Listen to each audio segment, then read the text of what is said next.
What is up, everybody from Facebook? I haven't been doing a lot of videos and I haven't been posting a lot of content on Facebook because I've been spending most of my time on TikTok and also Snapchat. So in this video, I want to teach you how I built a viewership of almost 100,000 in the last 60 days on TikTok alone, and then on Snapchat, it's up to about 90,000 in the last 30. And here's the thing.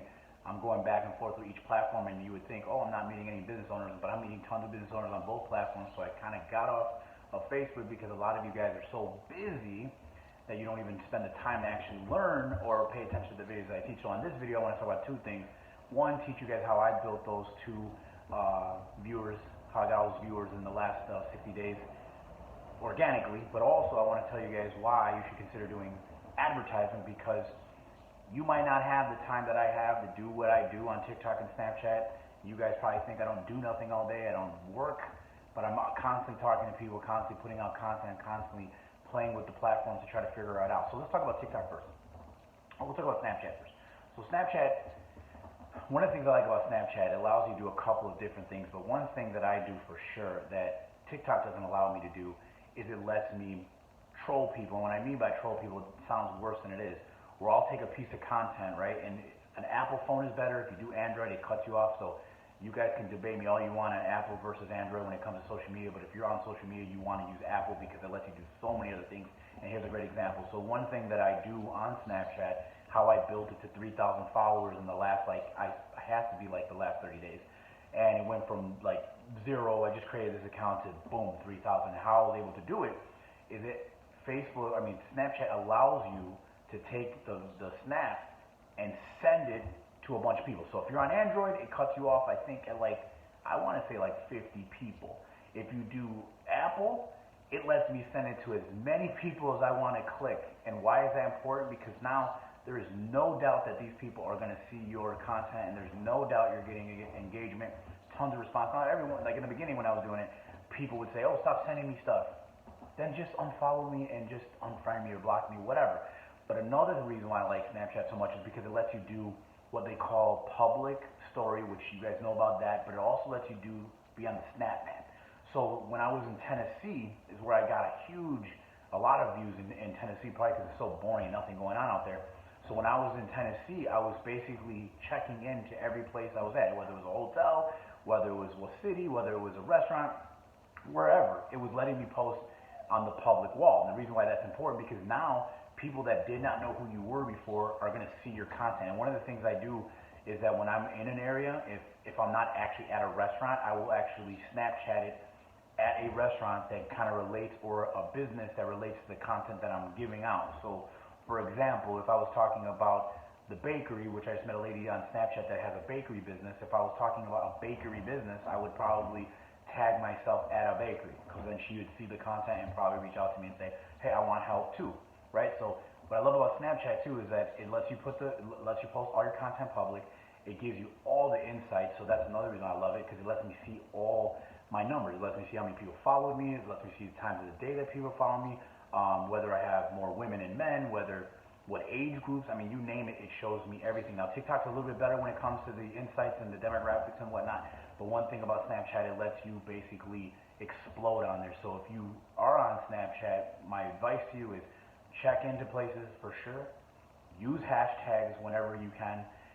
Basically use the Snap Map. If you're not using that, use it. You can change it. It asks you for permission. If you want to do that, your content's going to be public, and now people that don't know you are going to see the content, which is why I do it. But also, if you're going to do it, and if you're going to do organic, because I'm a true believer you should do advertising, not because of anything else, but to save yourself time. Because if you're not doing that, you're going to constantly have to post content. You're constantly going to have to engage, constantly talk to people. And some of you guys might have the time to do that, or some of you might enjoy it. But if a person that's completely busy can't do any of that and wants to build a social profile, you might want to look into advertising, because then you cut through all that nonsense and everything I'm talking about and just get to the point. So going back to the point, so the one thing I do too on Snapchat is, like I said, every time I post content, I share it with a huge group of people. And it organizes it so the last person you engage with, it lets you send it back to those people. So then I start cleaning up my Snapchat list and start removing people, because what I just found out that you can only have 6,000 friends. So I got to 6,000 friends quick. It took me I swear, probably 3 weeks to get to 6,000 friends. And then it stopped letting me add people that would request me, because every day since I was on the Snap, public, and I was in different cities, and I was checking in everywhere from Indianapolis to Tennessee, everywhere from here to Chicago. Like I was getting about 80 friend requests a day, so and I was accepting everybody. So I stopped doing that because now I realized you can only have 6,000 people. Then once you get to 6,000, that's it. It caps you out. So then I had to remove a bunch of people. Now I know that in the beginning my following was 75% women, 25% men. Now it's about even. It's about 60-40. But I'd rather get rid of the men because the men never engage. Men are trolls. Men are just stalkers watching. The women engage. They constantly talking, constantly giving me props in some of my content. And if I have something funny, I send it to all of them. If I have something I'm talking trash, I send it to all of them, and they already know. And now again, every once in a while you'll get an angry person who says, "Oh, stop sending me stuff." Whatever. Now let's talk about TikTok in 1 second. So TikTok, I was more on Snapchat because I was getting more of a viewership on Snapchat, but then I started messing around with TikTok a little bit more, and I started getting the same result. Now TikTok is kind of surpassing what I'm doing over here on Snapchat, because one thing I like about TikTok better than Snapchat, I mean, there's a couple of things I don't like about TikTok, but for the most part, what I like about TikTok, it gives you more insights. Like it shows you the top cities that follow you. It shows you that obviously all the age, the group, the different, whether it's women or men, they'll show you all kinds of different things. They'll even show you what day of the week that your followers are online, or what times that they're on, and what on the average of when they're going to be on. So I just hit 1,000 subscribers finally. It took me like 3 weeks, because I was at like 300 when I first got back on TikTok. And it took me about 3 weeks to get to 1,000 subscribers. Now I think I'm at like 1,070. So now I can go live, which is even more amazing because I did a couple. Now I know what times to go, and that's what I like about TikTok. It will tell you this is the time that all your average of your followers are going to be online. So it shows me like from 6 to 8, all my followers are online for the most part. So then I would go live, share it with a bunch of people. What I don't like about TikTok is it doesn't let you do what you can do on Snapchat, send it to a bunch of people. It maxes you out at 15. I know there is a way that you can send it to more than 15, and I did it one time, and I have to figure it out again. But here's one thing I make sure I always do. Not only do I post the content in the story, right? Because I get in the beginning, I was getting a lot more views on the story. When I would post in the story, it publicly posts to everybody. That's another thing I like about both the platforms, Snapchat and TikTok, that it lets you go public versus Facebook. Facebook only lets you post it to your friends and the people that they see, right, or their friends. So they're only going to see it. It limits your audience. Now, if you do a reel, now you're putting yourself in the public search engines, but most of you that are doing social media don't even do reels. So going back to the point. So when it comes to TikTok, though, one of the things I do is I check in as well. I check in all different cities. I've checked into Mexico, I've checked into Chicago, I've checked into Texas, I've checked into New York, because, again, I can look at my demographics and it'll tell me my top cities. So let's just say, for example, my top city is Chicago, second was some weird country, and then third is Mexico. I'm going to obviously tag myself in Mexico, because then it's going to go through all the search engines in Mexico, and then I use all the hashtags Mexico, Mexicana, Mexicano.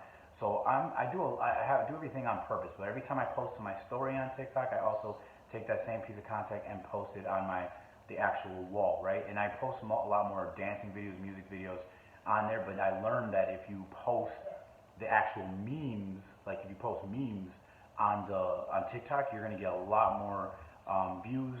Like I just posted something yesterday that some woman from TikTok sent me. Then I said, "Oh, I like this," so I shared it on TikTok. It got me up to almost 6,000 views, like almost 150 likes. I don't even remember how many shares, comments, but like literally that post took my likes from like 6,000 to 7,000 within one, you know what I'm saying, with one couple posts.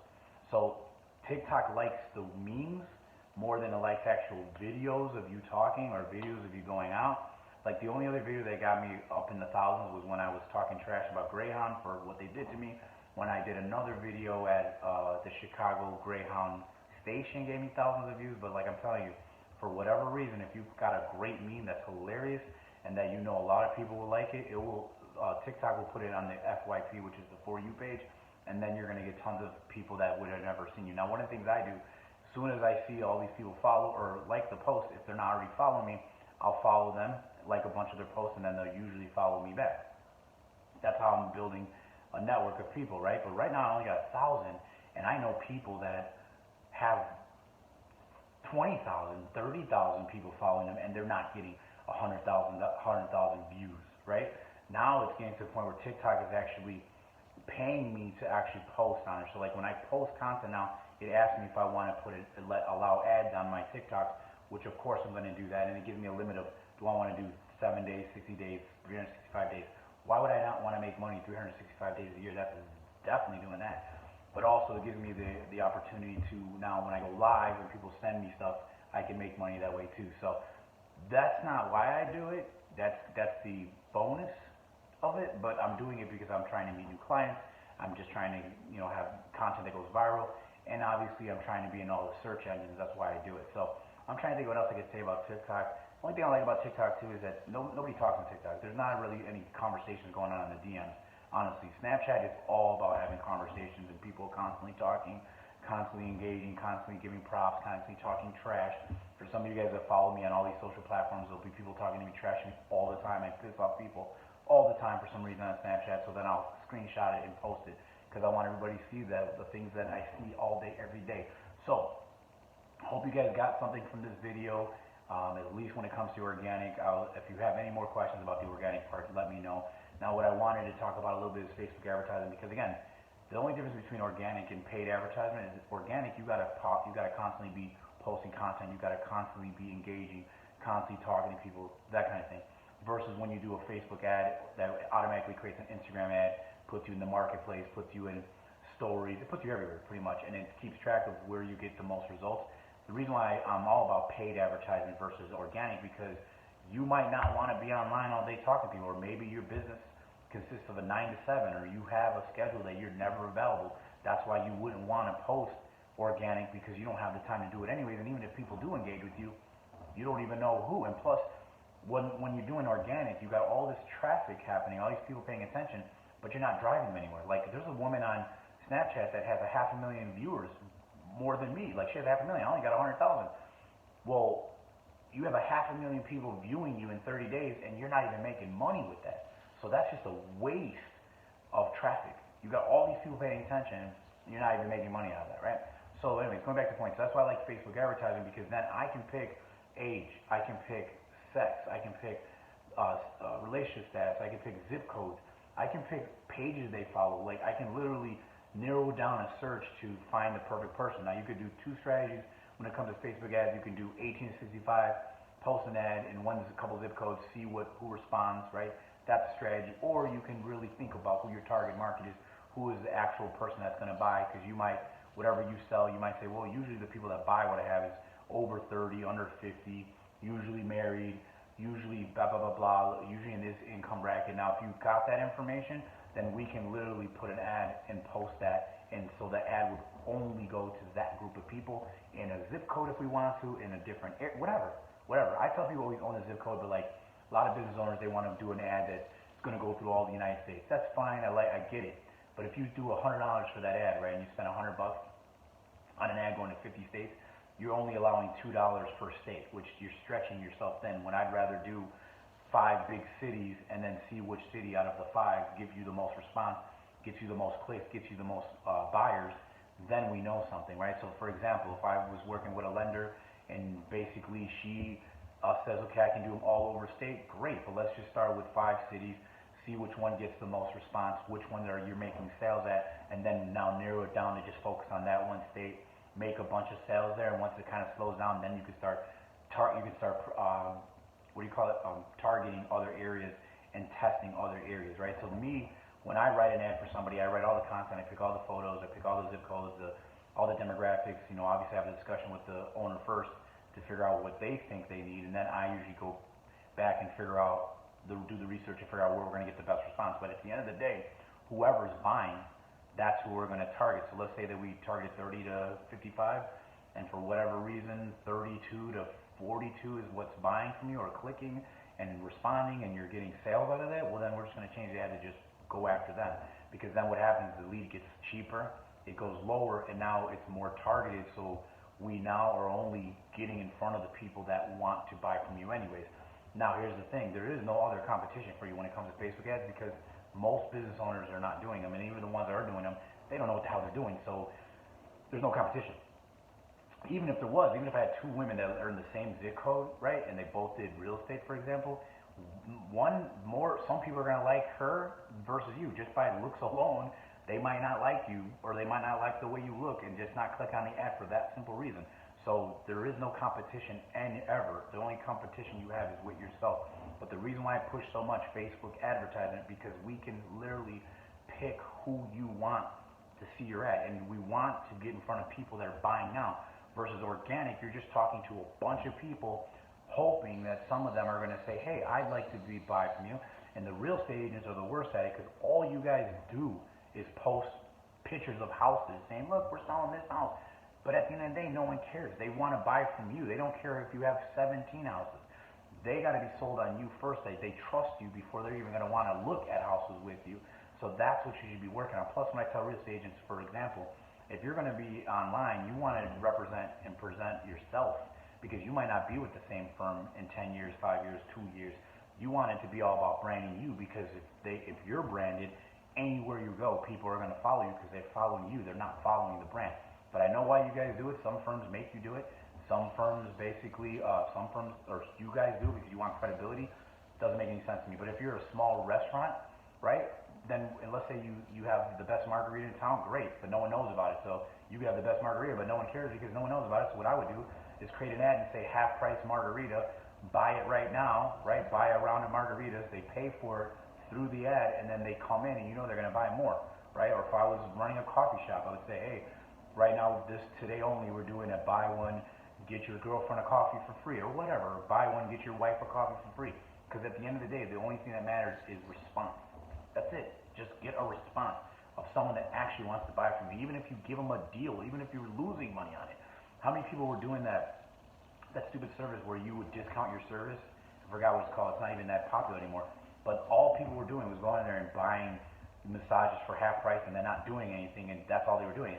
Versus this, doing an ad, we're selling them something right there on point so that they come into the business, and then you can obviously upsell them and get them to buy more. But at the end of the day, if your business has got amazing food, or you have a business that has amazing clothes, right? Like I had a woman that had a boutique and I was helping her. Well, that's great. You have a boutique, but your audience organically is all men.